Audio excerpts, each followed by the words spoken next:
Hey guys, I'm Sudhish Nair, President of Infosys Toastmasters Bangalore. In a prepared speech, there are three parts to it: the preparation, execution, and the feedback. Now, let me talk a bit about the execution part. Now, the first thing that you should avoid doing is to start talking as soon as you get the stage. Allow the person who has given you the stage, the MOC or the contest chair, whoever it is, to settle down. The person has introduced you, so let them settle down.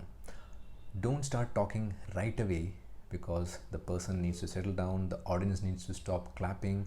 Give them a few seconds of silence.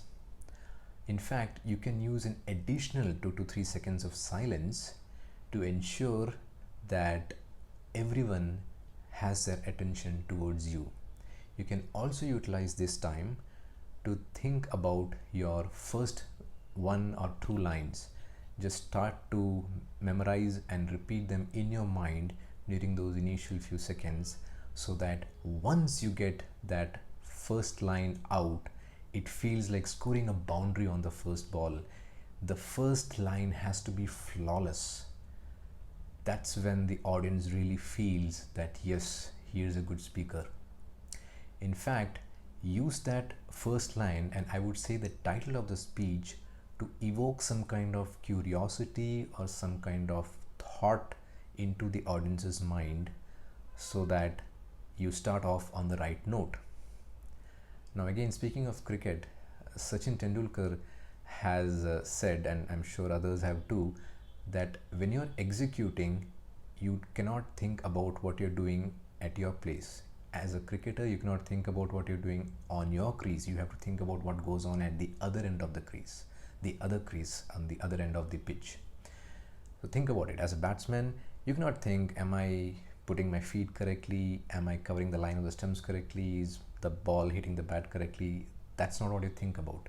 You think about what's going on at the bowler's end. How is he delivering the ball? And as a bowler, you cannot think about your run up, where you are landing the ball, how you're releasing the ball, where you're landing your feet. You cannot think about those things. You have to think about what goes on at the other end. Is the batsman, what is the batsman doing? And so similarly, when you are delivering a speech, you cannot think about, am I using my hand gestures properly? Am I saying the right words or using the right grammar? Am I moving correctly on stage?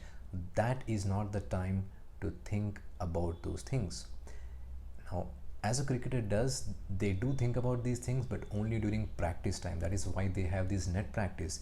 Similarly, as a speaker, these are things that you have to take care of during your dry runs. I'm not saying these aren't important. These are extremely important, but you do not think about these things on the stage. You think about these things while you are practicing.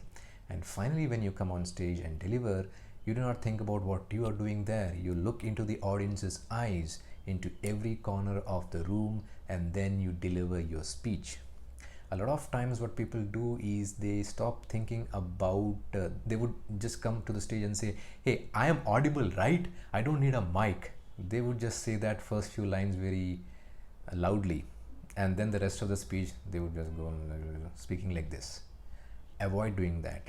If you have a doubt whether you should use a mic, please use that mic. A lot of cricketers don't like to use pads or the helmet, but it is part of the attire. It is what makes you an international level cricketer. Similarly, be comfortable with using a mic. You have to use a mic if you are to be comfortable speaking on stage, especially when in a large room, and if you feel that your voice might not reach till the far end. In fact, to ensure that your voice carries over, look at the last person who is sitting on the last row of the room, and imagine talking to that person directly. Your voice has to be not just that loud, it has to be twice as loud. So if that person is on the 10th row, your voice has to reach until the 20th row. That's what you need to do. And finally, it is quite normal to have butterflies in your stomach when you're going there to speak. In fact, for a lot of speakers, everyone feels butterflies in the stomach. Everyone feels nervousness. Whenever you're going out there to speak, you can see that a lot of speakers don't exhibit any nervousness because they just do not show it. Everyone feels it, believe me. But this is something that you can do, and some of the top athletes that do this is they convert that nervous energy into a sense of excitement. They start thinking, I am getting such a wonderful opportunity today, let me make the most of it. The body feels the same, whether it is nervous energy or excitement, but it's all about a mental switch that you make. You have to convert your nervous energy into a sense of excitement. It'll give you that additional bit of energy that you want for your initial couple of minutes into your speech. So that's a few of my hopefully helpful hints.